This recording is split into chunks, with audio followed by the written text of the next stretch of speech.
नमस्कार दोस्तों, हमारी आज की कहानी का नाम है पहचान। किचन का सारा काम निपटा के वंशिका सोने जाती है क्योंकि पूरा परिवार कल ताजमहल देखने जा रहा था।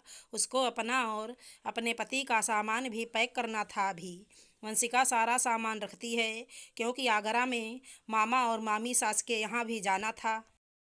तभी उसको किचन से आवाज़ आती सुनाई देती है। जाके देखती है तो सासू माँ आटा गूँथ रही थी। मम्मी जी, आप ये क्या कर रही हैं? मैंने तो सारा काम कर दिया था। 3 जगह आटा गूँथ के रखा होता है। उसको दिखाते हुए सासू माँ बोलती हैं, बहू, मैंने सारी तैयारी कर ली है। ये देख, ये वाला नमक पारे का आटा है और ये शक्कर पारे का आटा गूँथ लिया है और थोड़ा से गुजिया की तैयारी भी कर ली है।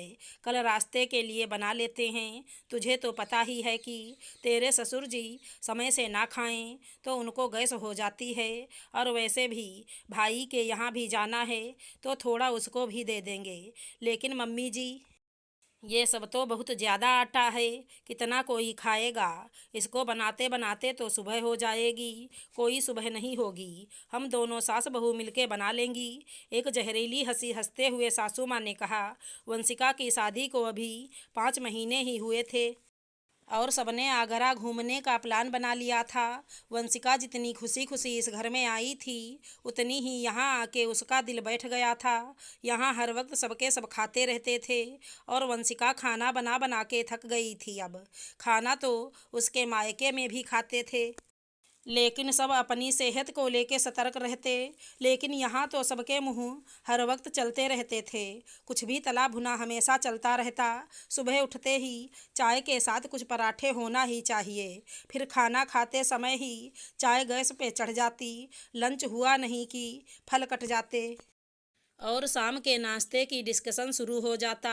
फिर शाम में चाय के साथ समोसा चाट कुछ ना कुछ होना ही चाहिए, वो भी मार्केट से आया हुआ नहीं, घर में बना हुआ।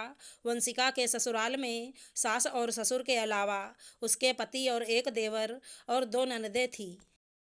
वंशिका अब सब कुछ समझ चुकी थी कि सासू माँ कोई काम शुरू भले करती थी पर ख़त्म वंशिका ही करती थी। हुआ भी वहीं। बहू, मेरी कमर अकड़ गई, जरा लेट के आती हूँ, तो बना, मैं आती हूँ 5 मिनट में, बोल के सासू माँ निकल गईं और 5 मिनट के अंदर उनके खर्राटे सुनाई देने लगे। दिल तो वंशिका का भी किया कि वो भी सब छोड़ के जाके सो जाए, लेकिन अपनी माँ के दिए संस्कार की ससुराल में सबको अपना बनाने के लिए कुछ साल मेहनत तो करनी ही पड़ती है बेटा। यही बात सोच के वंशिका सब कुछ जल्दी जल्दी बनाने लगती है। बनाते बनाते वंशिका को सुबह के 6 बज जाते हैं। वंशिका सोचती है कि सुबह में 10 बजे की ट्रेन है, वो भी 2 घंटे सो लेती है। सुबह तक काम करके वो बिल्कुल थक चुकी थी। वंशिका जाके लेट जाती है। आधे घंटे बाद ही वंशिका के पति राजीव उठ जाते हैं और बाथरूम में घुस जाते हैं। वंशिका, बाथरूम में शैम्पू नहीं है। वंशिका उठ के शैम्पू देती है। वंशिका, मेरे कपड़े अलमीरा से निकाल दो और मुझे तौलिया पकड़ा दो। वंशिका एकदम झुंझुला जाती है और उठ के बैठ जाती है। अब उसको बहुत रोना आता है, लेकिन फिर उसको लगता है इस आंसू की यहाँ कोई कीमत नहीं। ये आंसू सिर्फ माँ बाप को ही दिखेंगे, सास ससुर और पति को नहीं। वंशिका उठ के पति की सारी फरमाइशें पूरी करती है। वंशिका इन 5 महीनों में अब जान चुकी थी कि उसने शादी नहीं की है, एक 30 साल के बच्चे को गोद लिया है। क्योंकि बस एक खाने का निवाला अपने पति के मुंह में नहीं डालती, इसके अलावा सारे काम अपने पति के करती है। वंशिका घड़ी देखती है तो 8 बज गए थे। वंशिका सोचती है कि मैं भी जल्दी से रेडी हो जाती हूँ, पहले सबके लिए चाय चढ़ा देती हूँ और बहुत सारी चीज़ें बनाई है, सब वहीं खा लेंगे। वंशिका जल्दी जल्दी किचन में जाती है। देखा तो गैस पर कुकर चढ़ा था। पीछे से आवाज़ आती है कि बहू, मैंने आलू चढ़ा दिया है, जल्दी से आलू पराठे सेक ले, चाय के साथ नाश्ता हो जाएगा सबका। सासू माँ ने अपनी फरमाइश दे दी। अब वंशिका से बर्दाश्त नहीं हो रहा था, फिर भी उसने जल्दी जल्दी पराठे बनाए और सबको खिलाए। जब चाय पराठे बने तो किचन और बर्तन भी गंदे होने ही थे। वंशिका ने नाश्ता भी नहीं किया और सब किचन का काम निपटाने लगी। फिर जल्दी जल्दी रेडी हुई। इस बीच सब रेडी होके गेट पे खड़े हो गए और वंशिका को आवाज़ लगाने लगे।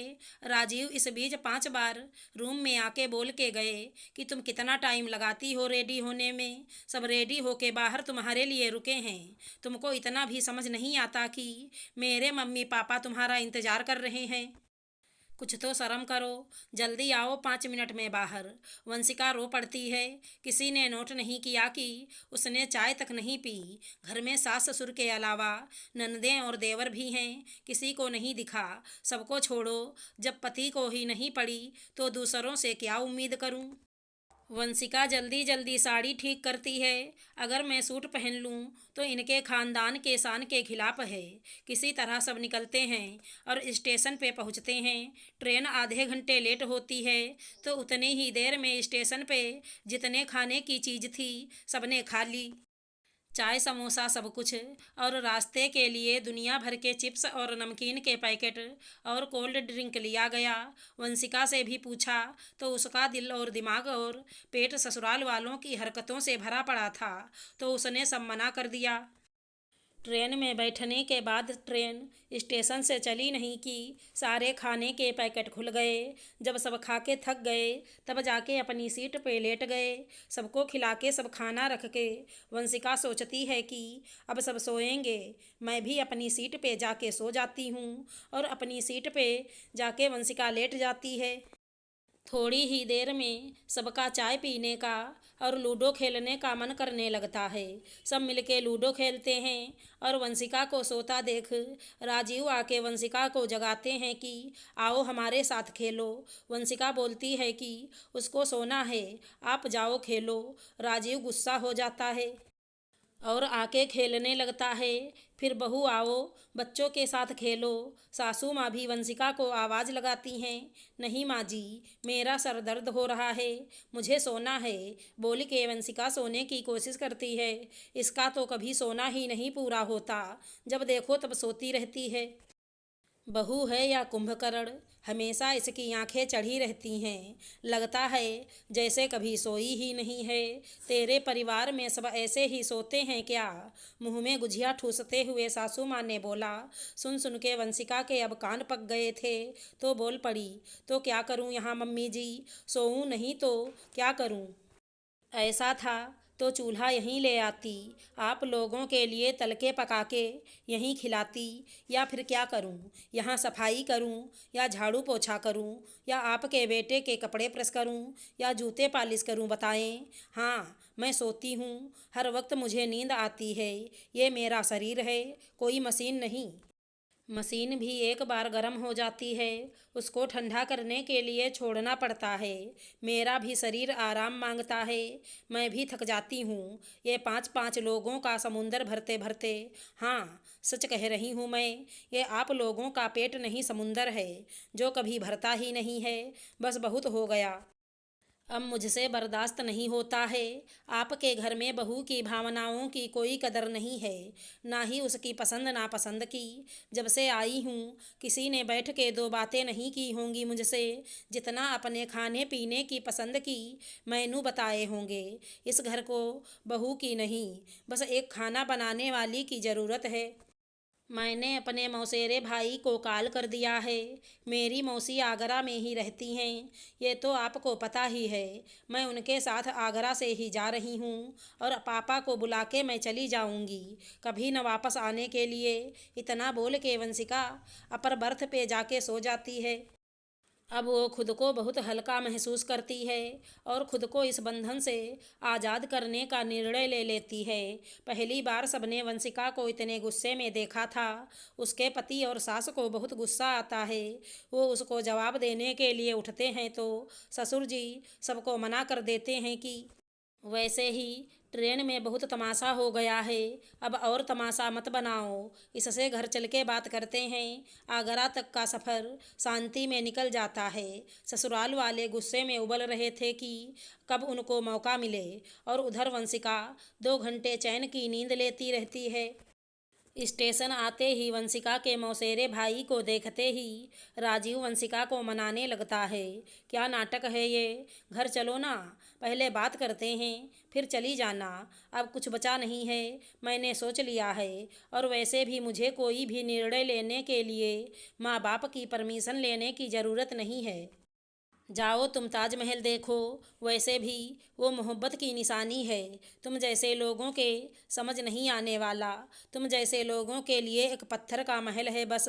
जाओ, और ज़्यादा गुस्सा मेरे पे अगर आ रहा है तो बैग में गुजिया पड़ी हैं, खा लेना, मन शांत हो जाएगा। इसके बाद वंशिका चली जाती है अपनी एक नई पहचान बनाने के लिए, अपनी सास और पति को उबलता हुआ छोड़ के। आशा करती हूँ हमारी कहानी अच्छी लगी होगी। धन्यवाद दोस्तों।